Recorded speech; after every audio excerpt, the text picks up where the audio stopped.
What do you think about love? I want to tell you a little bit about what I think about love. People ask me, are you single?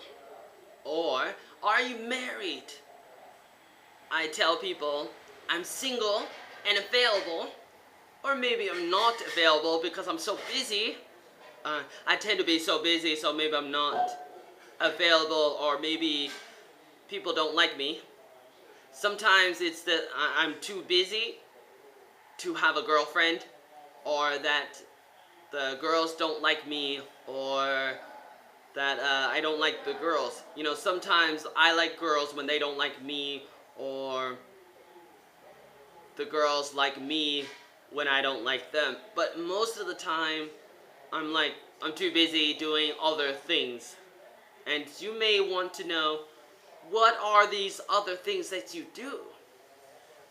They include just like making videos like this, writing, doing things on Facebook and other websites on the internet, you know, being online on my laptop all the time, as some people may say that I'm on the internet too much. And then other things like, you know, teaching English, and, you know, just trying to make videos, and I'm trying to, you know, do a lot of different things. You know, I play piano and guitar a little, and I have a lot of hobbies and a lot of things that I do, and I have a hard time sleeping at night because I don't want to go to bed. I want to do all these things. And so that is one of the reasons why I'm still single.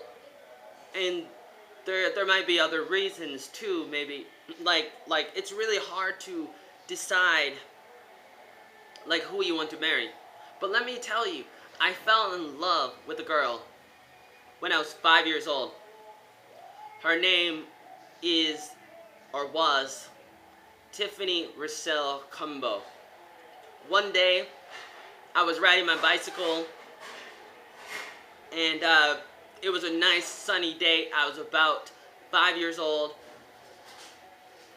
in the year 1990, because I was born in 1985, February 11, in America, in like a hospital, like a maple syrup hospital, you know, hospital. How do I say hospital?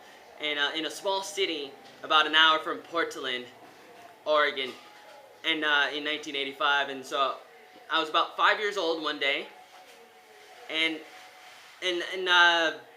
I wanted to go to the park, and I was riding on a red scooter, and I was going to the park to play by myself. But then a girl stops me, this little brown, like brunette girl. You know, her hair is like, no, she wasn't brown, but her hair was like brown or brunette, not blonde, maybe a little blonde. But and she stops me and she says, "What's your name?" And I said, "Joey." And I just said it very, very, like, very soft, very soft. And then she said, my name is Tiffany. Do you want to play Batman and Robin around my car, my mother's car? And I'm like, okay. And then we go, and I start to chase her.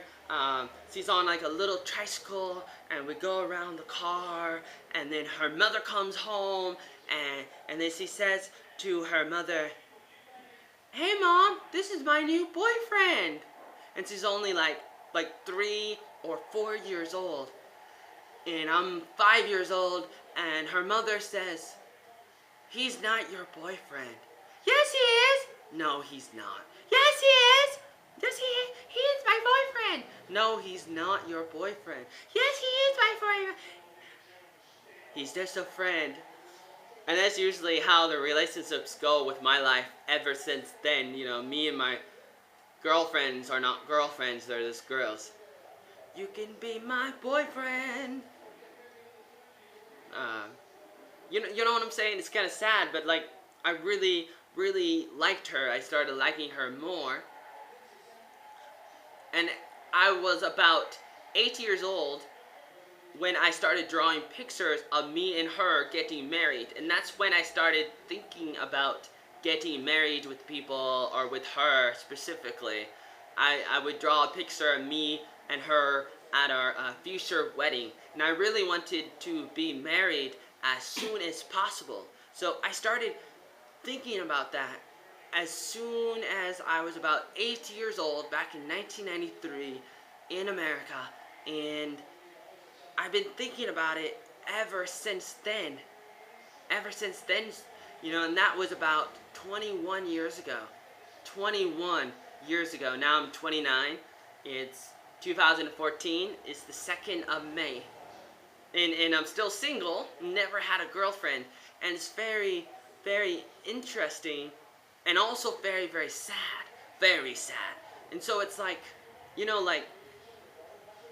I met Tiffany when I was 5, and then I really, really liked her, and I wanted to marry her, and I drew pictures about her when I was 8 years old. And then when I was 9 years old, I wrote a love story, like a love note, like a love letter. I wrote a love letter to her, but then I decided not to give it to her because she already had like another boyfriend. She started getting boyfriends a few years before that, like when she was about 6 or 7 years old.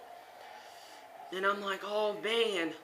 But then I wanted to help her and the other guy, my friend Bill Bailey, and I just watched an episode of Wishbone.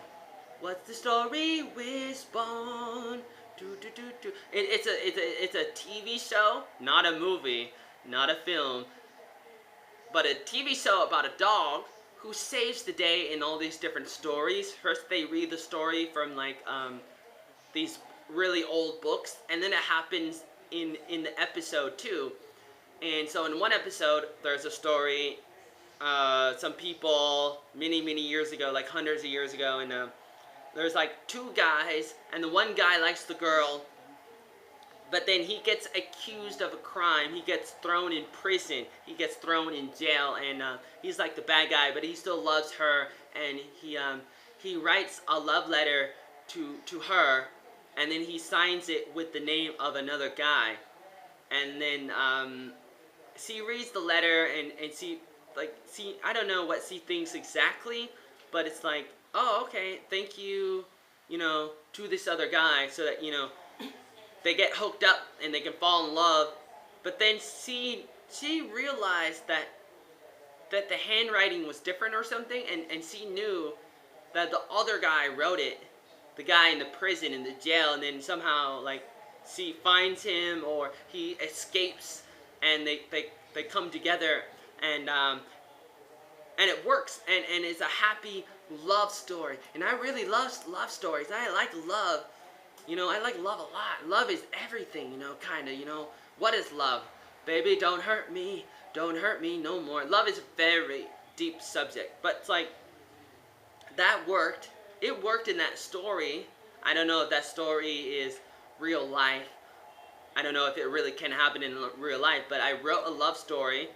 I wrote a love letter to Tiffany when I was about 9 years old, or 10, maybe 10 years old, like 1995 or so, in America. And I left it in like my boot, and I left it at her house, and then she found it, and she read it, and at the end of the letter it says, yours truly, Bill Bailey. But then she noticed it was my handwriting, and she was disgusted, and she didn't like it because I wrote a bunch of details about, oh, your skin is so soft, oh, I love, I just started describing her, like all the different things that I liked about her. And so I never really, was with her. I was never really with her, and it was kind of sad, and I don't know what to think about that. And it's like, oh man, and then later on, I was 18 years old, and on the 5th of April, 2003, when I was 18 years old, Tiffany died, and I don't know why, but maybe from a Tylenol, or drugs, or a scar below her eye, or I don't exactly know. It was a Saturday morning that she did not wake up in her own bed, and I don't really know a lot because they don't tell me, but I could have said bye to her, and I did kind of said bye to her. I kind of said bye to her at the school, at the high school we were going to, but then I could have called her at that night, Friday night, but I didn't. But I really wanted to, but I kind of knew that I should have, and so I kind of learned the lesson of you should really say goodbye to people while you still can, because you never know when you'll last see them. You never know when something bad is going to happen to somebody. Something really bad can happen to anybody at any time. And I started thinking about that since then, like a lot more. And that was really sad but interesting. And you know, sometimes I like girls, and then I tell them, I write a letter, and I try to tell them, but then something always goes wrong, like, you know, like with Tiffany, like she dies, or, you know, the girls don't like me, or the girls start to talk to other guys, and they start to have boyfriends, and then they get married, and or maybe, you know, there's something wrong with me, and that's another thing that I have to say, that like I'm not your traditional person, because I'm a crazy original oatmeal wing heel Joey Arnold man with many hobbies. I'm a jack of all trade. I want to do a lot of things, and so I might not always be interested in living a simple life. I might want to do some dangerous things that can get me killed if it means doing the right thing. I might be willing to do certain things, and people may think that I'm crazy and that there's no way that I could, you know, do certain things, you know, to get myself killed, but I really strongly believe that I have to do certain things, and that I must continue to do certain things in my life to make the world a better place. I know I'm only one person, and how can I help others if I can't even help myself, kind of thing. You know, that's what people always say. Like, people say that, especially when I talk about some of my problems and the things that I struggle with, and they look at me and they say, you cannot help other people if you cannot help yourself. And I disagree to some extent. I understand the truth behind what they're saying, and it's kind of true but not totally true, because we all need each other and we need to help each other, and we're all a Cody family, and focus on that. And then while you're on that journey in your life, look beside you, and if you see somebody going down the same road, just ask them very nicely, do you want to hold hands? Can I hold your hand? And then we can hold hands together as we share in this life together, because that is what a union is all about. When you get married, it's supposed to be there so that I can help her and she can help me in doing the things that we're supposed to do, the things that we're born to do, our destiny. It's very important that we do that, and that we don't lose track of those things, that we don't fall into some rabbit trails of all these different things that are not exactly true, and that's very important. And I can tell you this more and more, and I can talk for a really long time, because it's so important, and it's one of the most important things that I can talk about. So please remember that you should not sit down and wait for things to happen. Sometimes you got to make it happen, and you got to do what you got to do. Sometimes you got to do what you got to do when the going gets tough. The gets going. Soulmate, and don't cry too long going, oh, nothing good ever happens in my life. My life is horrible, because your life is not exactly horrible. I mean, I'm sorry for certain things that may happen in your life, but it can get better. So please wait. Please be patient. Thank you for watching. I'm Joey Arnold. For more information, go to my Facebook. Facebook.com/Joey Arnold VN. Thank you. The end. VN.